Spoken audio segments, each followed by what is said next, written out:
is a busy day in the Fox 5 newsroom on this Friday, and we are going to get to it all. It is time for your top 3 at 3.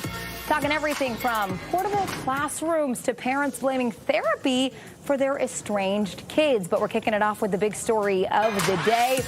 The group Free DC is calling for a boycott of Doordash. This comes after the food delivery giant backed a Republican bill that would require the district to get congressional approval to raise taxes and fees. The legislation was debated in the House this week.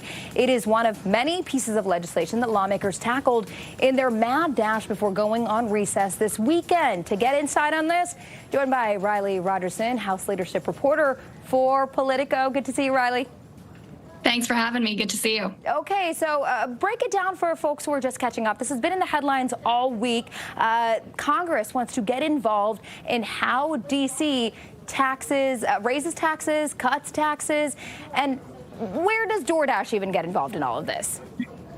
Yeah, so it shouldn't be a surprise that Republicans are trying yet again to crack down on D.C. We have seen this entire term with a Republican trifecta and President Donald Trump in the White House that D.C. is something they're really trying to take more control of. We've seen that with the National Guard. Now we're seeing it with Congress trying to intervene on D.C. taxes. It's unlikely that this bill will become law. While it has traction in the House, it would have to overcome a higher threshold of votes in the Senate. So unlikely that this will become law, but unsurprising that Republicans are looking to crack down. Now, obviously, this has sparked a big response from D.C. residents.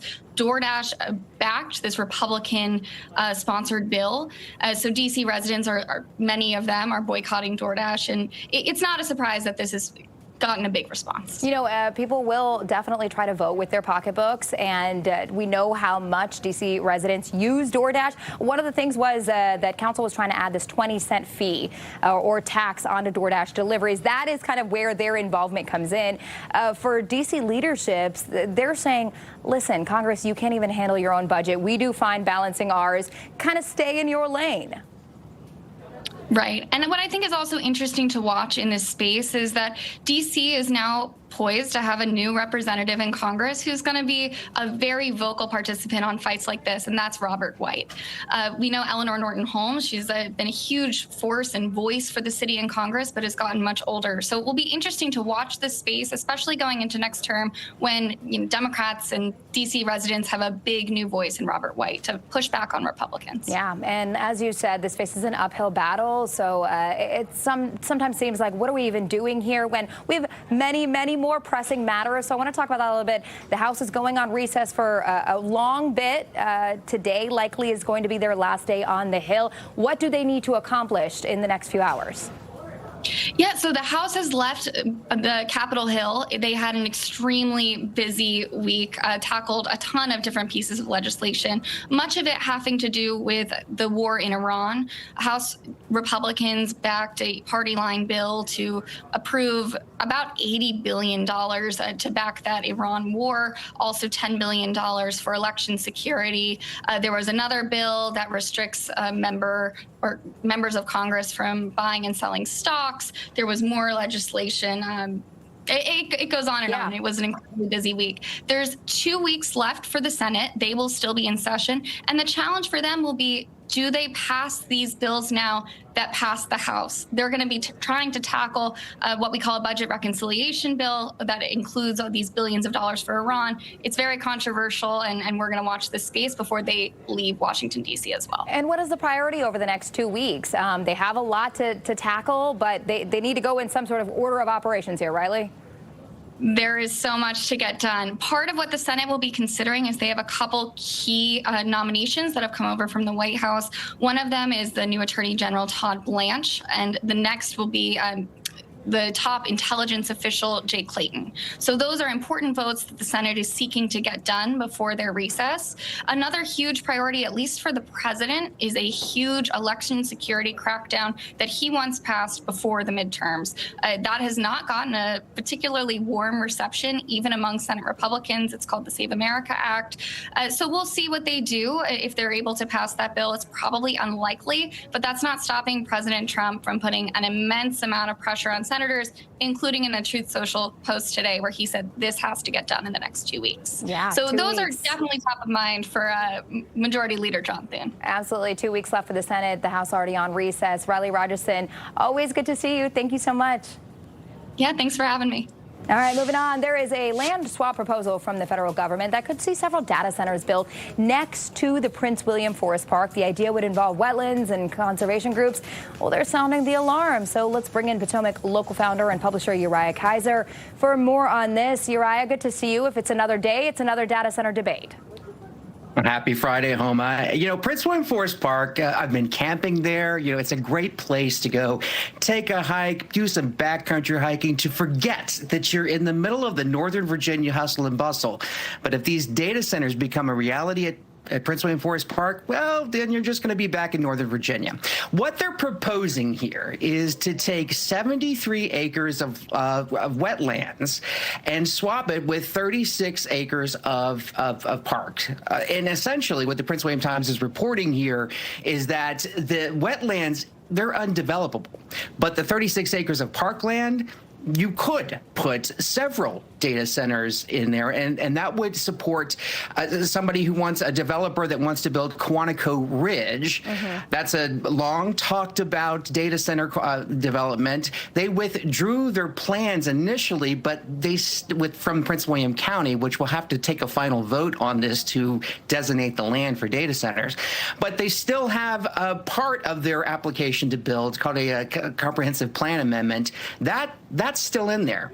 So it's kind of, will they, won't they? DeShandra Jefferson, she's the chair of the Board of Supervisors there. She's skeptical on this, but it just goes to show that data center developers are looking to build anywhere and everywhere, including national parks. Yeah, and we have seen the uphill battle they've faced in other parts of Prince William County where they've been kind of pushed aside. So as you said, they're looking for where they can go. We know there are environmental concerns. What are the conservation groups raising the red flags about here? Well, they obviously do not want to see this happen. And what we're noticing here is that for the longest time, just the data centers in Prince William County have long been concentrated in the western part of the county out toward Loudoun County. Now you're seeing a progression of them coming east toward Interstate 95. And so what the residents in the eastern part of the county, Woodbridge, Dale City, they're waking up and suddenly realizing, wait a minute, these things, I didn't know we were going to get this here. Yeah. We weren't paying attention, and here they are. So they're coming. And right before I let you go, for people who are paying attention now, what are the next steps here? Well, we're going to have to see if, in fact, this deal will go through. We're still waiting to hear if the land swap, which was reportedly proposed by the park manager himself, the guy who runs Prince William Forest Park, I guess we'll have to see if they get the land, and then it goes before the Board of County Supervisors. All right, Uriah Kaiser with Potomac Local. Always good to see you. Happy Friday, my friend. Same to you.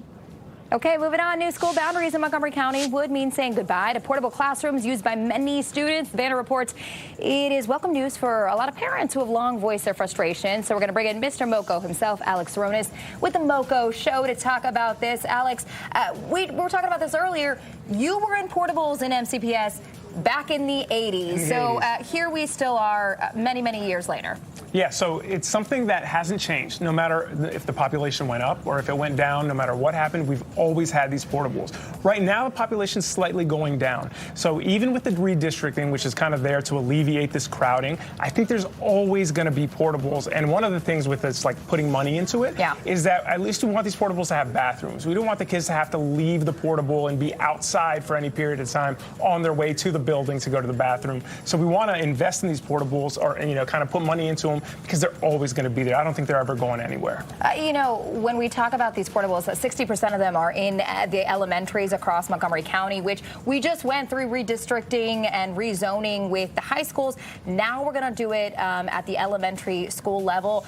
Why don't they just add on to the buildings instead of having these portables that, are relocatable, I guess? So MCPS didn't get all the money they needed this year, so they had to make some cuts. And I don't think that even if they do get all the money, I don't think there's money in there to add to these elementary schools. There's some big projects coming up that they're going to have to do, but adding to every elementary school that has portables probably isn't possible. So I think this redistricting is going to kind of help with alleviating some of that, but we're still going to have some portables. I just don't see how that goes away. Yeah, and the redistricting for the elementaries, there's not a lot of details that have been released about that just yet. Are we looking county-wide, up county, down county? Do you have any insight on that? It's a county-wide thing from what I know.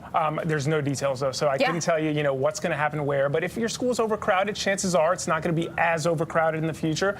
But if you have portables, maybe there's going to be one or two less. Something like that is what I'm thinking. And they're spending a lot of money on these. This is millions of dollars we're talking for these portable classrooms that are outside these elementary schools. Yeah, and some of these are very nice portables. They're heated, they have air conditioning, they're very comfortable climate-wise, so it's not like an uncomfortable setting. For me in the 80s, sometimes it was. I'd go into one, there's no AC, that was horrible. But it's a little different now, and if they have bathrooms there, then it's not as bad as it may seem. But I understand wanting to be in the building, too. And I think for parents who are going to these board meetings, like back in July, you're talking about declining enrollment, and yet you still need to have somewhere to put the kids who are basically bursting at the seams of these schools. Yeah, and I think this is going to kind of work itself out, especially with the redistricting that's coming up. Again, anytime you see a boundary study, there's going to be a lot of people that aren't upset. Yeah. I believe they said there's going to be winners and losers, and no one wants to be on the losing end of this. And we're going to have to see what happens. Yeah, as soon as you start redrawing those lines, you're going to have a lot of unhappy parents. Absolutely.